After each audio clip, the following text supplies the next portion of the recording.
Shweta home রেসিপিসে আজ আমি আপনাদের দেখাবো কিভাবে খুব সহজে বাড়িতে বানানো যায় একদম দোকানের মতো নরম ও ফুলে ওঠা রাধাবল্লভী।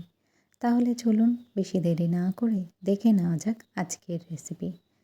এখানে রাধাবল্লভী বানানোর জন্য প্রথমে ডোটা তৈরি করে নেব, যার জন্য এখানে একটা বড় বাটিতে 2 কাপ ময়দা নিয়েছি, 2 টেবিল চামচ সুজি আর ময়ানের জন্য দিচ্ছি সামান্য পরিমাণ নুন আর 2 টেবিল চামচ সাদা তেল। এখন ভালো করে সব কিছু একসাথে হাত দিয়ে মিশিয়ে নিয়ে নরম কিন্তু শক্ত ডো তৈরি করে নেব। আমি এখানে ডোতে সুজি অ্যাড করেছি।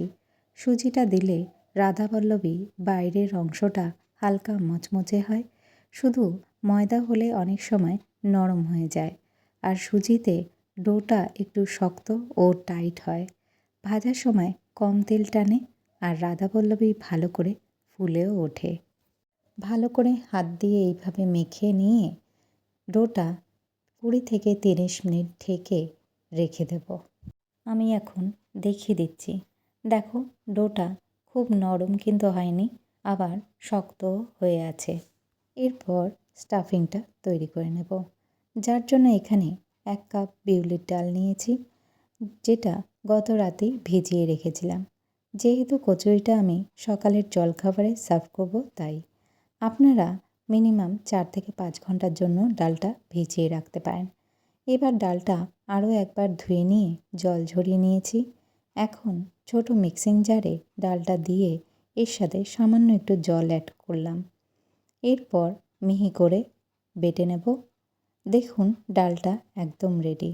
ডালটা বাটার সময় কিন্তু সামান্য জলই অ্যাড করবেন, না হলে পুরটা তৈরি করতে বেশি সময় লাগবে।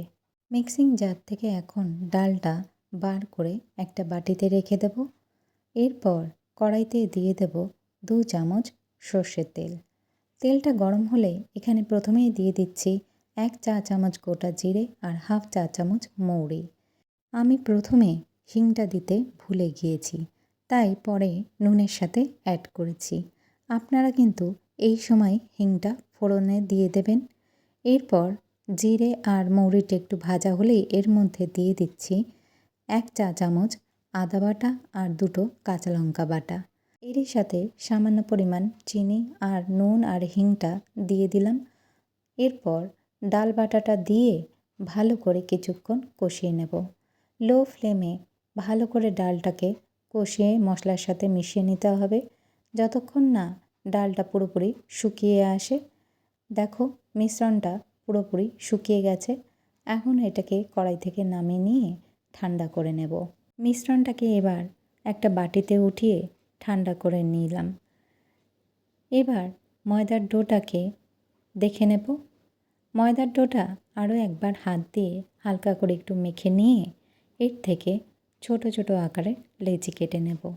অনুষ্ঠান বাড়ি বা দোকানে লুচির তুলনায় রাধাবল্লভীর আকার সামান্য একটু বড় হয়, তাই রাধাবল্লভীর জন্য লেচিটা আমি এখানে লুচির তুলনায় একটু সামান্য বড় কেটে নিচ্ছি। এই রাধাবল্লভী আপনারা আলুর দম বা ছোলার ডালের সাথেও পরিবেশন করতে পারেন, খেতে কিন্তু দুর্দান্ত লাগবে। আমার চ্যানেলে ছোলার ডাল বা আলুর দমের যে রেসিপি দেওয়া আছে সেটাও দেখে বানিয়ে নিতে পারেন। এখন লেচিগুলোতে সামান্য তেল মাখিয়ে রাখবো। এরপর একটা করে এইভাবে লেচি নিয়ে হাতের সাহায্যে এইভাবে গোল করে এর মধ্যে ডালের পুরটা দিয়ে দেব।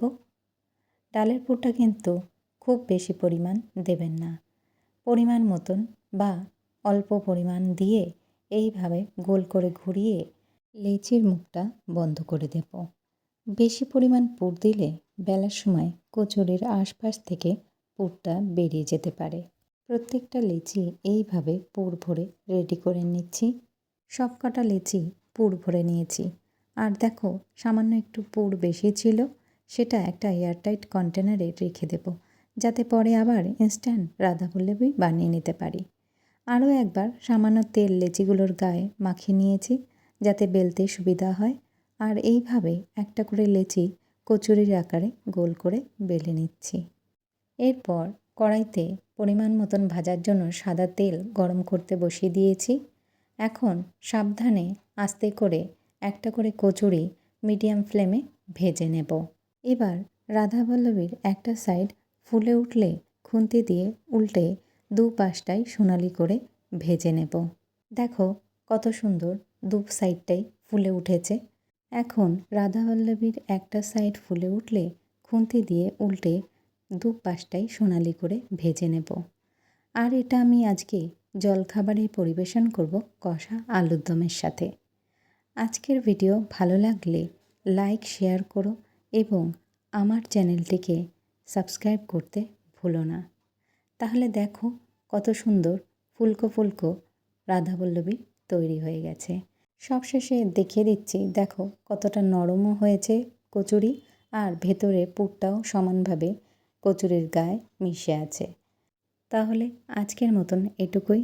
আবারও দেখা হবে নতুন কোনো রেসিপি নিয়ে। ধন্যবাদ।